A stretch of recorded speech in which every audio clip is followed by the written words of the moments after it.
நம்மளோட முகம், கை, கால்கள்ல இருக்கக்கூடிய தேவையில்லாத முடிகள எப்படி வீட்ல இருந்தபடியே ஜஸ்ட் ஒரு 20 நிமிஷத்துல ரிமூவ் பண்ணலாம் அப்படின்னு சொல்லிட்டு தான் பார்க்க போறோம். ரொம்ப சிம்பிளா எந்த விதமான வலியும் இல்லாம வீட்லயே அழகா நம்மளால ரிமூவ் பண்ணிக்க முடியும். வீடியோவ ஃபுல்லா பார்த்துட்டு எப்படி பண்ணலாங்கிறத வீட்ல ட்ரை பண்ணி பாருங்க. ஃபர்ஸ்ட் நீங்க ஒரு பவுல் எடுத்து வச்சுக்கோங்க. அதுல அரிசி மாவு இருக்கு இல்லையா? அது வந்து 1 ஸ்பூன் அளவுக்கு ஆட் பண்ணிக்கோங்க. அரிசி மாவுக்கு பதிலா கோதுமை மாவு சேர்க்கலாம். இல்ல அப்படின்னா கண்டிப்பா அரிசி மாவு சேருங்க.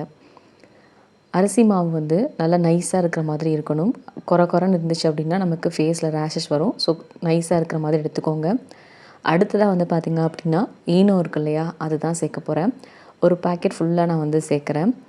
ஈனோ இல்லை அப்படின்னா நம்ம வீட்டில் பேக்கிங் பவுடர் இல்லைனா பேக்கிங் சோடா இருக்கும். ஆப்ப சோடா இருந்தால் கூட நீங்கள் சேர்க்கலாங்க. அதில் ஏதாவது ஒன்றில் 1 ஸ்பூன் அளவுக்கு நீங்கள் சேர்த்துக்கோங்க. ஈனோவுக்கு பதிலாக தான் நான் உங்களுக்கு வந்து 3 ஆப்ஷன் கொடுத்துருக்கேன். ஈனோ இருந்தது அப்படின்னா அதை நீங்கள் அப்படியே சேர்த்துக்கோங்க. சேர்த்துட்டு நல்லா மிக்ஸ் பண்ணி கொடுங்க. இப்போது அரிசி மாவும் ஈனோ பவுடரும் ஒன்று போல் இருக்குது. இது கூட வந்து பார்த்திங்க அப்படின்னா மிக்ஸ் பண்ணுறதுக்காக பேஸ்ட் வந்து எடுத்திருக்கேன்.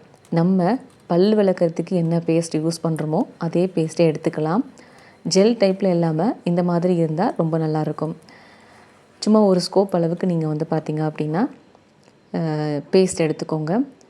அடுத்ததாக இது கூட நம்ம மிக்ஸ் பண்ணுறதுக்காக லெமன் ஜூஸ் வந்து பார்த்திங்கன்னா ஒரு அரை பழம் வந்து எடுத்திருக்கேன். அரை பழத்தை ஃபுல்லாக பிழிஞ்சு விட்டுருங்க. கொட்டையை ரிமூவ் பண்ணிவிட்டு அதுக்கப்புறமா பிழிஞ்சிக்கோங்க. நல்லா மிக்ஸ் பண்ணுங்கள்.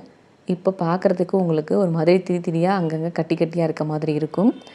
இது கூட கடைசியாக வந்து பார்த்திங்க அப்படின்னா ரோஸ் வாட்டர் வந்து 1 ஸ்பூன் அளவுக்கு சேர்க்குறேன். ரோஸ் வாட்டர் சேர்க்கலாம், காய்ச்சின பால் சேர்க்கலாம், இல்லைனா ரைஸ் வாட்டர் சேர்க்கலாம். ஏதாவது ஒன்று சேர்த்து நல்லா மிக்ஸ் பண்ணிக்கோங்க. தயிர் இருந்தால் கூட நீங்கள் வந்து சேர்த்துக்கலாம். இப்போ பாருங்கள், நல்ல ஃப்ளஃபியாக நமக்கு வந்து ஒரு க்ரீம் மாதிரி கிடச்சிருக்கும். இதை தான் நம்ம வந்து பார்த்திங்க அப்படின்னா நமக்கு முடிகள் இருக்கக்கூடிய இடத்துல அப்ளை பண்ணிவிட்டு ஈஸியாக ரிமூவ் பண்ணுறதுக்கு ஹெல்ப் பண்ண போகுது. வீட்டிலையே சூப்பராக ஒரு வேக்சின் சொல்லலாம், இல்லைனா ஒரு பேக் அப்படின்னு சொல்லிக்கலாம். ஹேரை ரிமூவ் பண்ணுறதுக்கு சூப்பரான ஒரு பேக் வந்து வீட்டில் ரெடி பண்ணிட்டோம். ரொம்ப பெரிய காஸ்ட்டெல்லாம் இல்லை, எல்லாமே வீட்டில் இருக்கக்கூடிய பொருட்கள் தான். நீங்கள் கடைக்கு போயிட்டு செலவு பண்ணணும், இல்லைனா வந்து பார்த்திங்க அப்படின்னா சேவ் பண்ணணும் அப்படிங்கிற மாதிரிலாம் எதுவுமே இல்லாமல் அழகாக இதை அப்ளை பண்ணி எப்படி ரிமூவ் பண்ணலான்னு தான் இப்போ பார்த்துட்ருக்கீங்க. எப்படி அப்ளை பண்ணணும் அப்படின்னா கைகளில் நான் உங்களுக்கு இப்போ ட்ரை பண்ணி காட்டுறேன். இதே மாதிரி நீங்கள் ஃபேஸில் வந்து அப்ளை பண்ணணும். ஃபேஸில் நல்லா வந்து பார்த்திங்க அப்படின்னா முடிகள் வந்து கீழ் நோக்கி வளர்ந்துருக்கும் இல்லையா? ஸோ நம்ம கீழ் நோக்கி அப்ளை பண்ணணும். இல்லை அப்படின்னா நல்லா இந்த மாதிரி சைடில் அப்புறம் ஃபுல்லாக கவர் ஆகிற மாதிரி நீங்கள் அப்ளை பண்ணிக்கோங்க. முக்கியமாக லிப்ஸில் குட்டி குட்டி முடியாக இருக்கும். அதெல்லாம் வந்து நம்மளால் ஈஸியாக ரிமூவ் பண்ணிக்க முடியும்.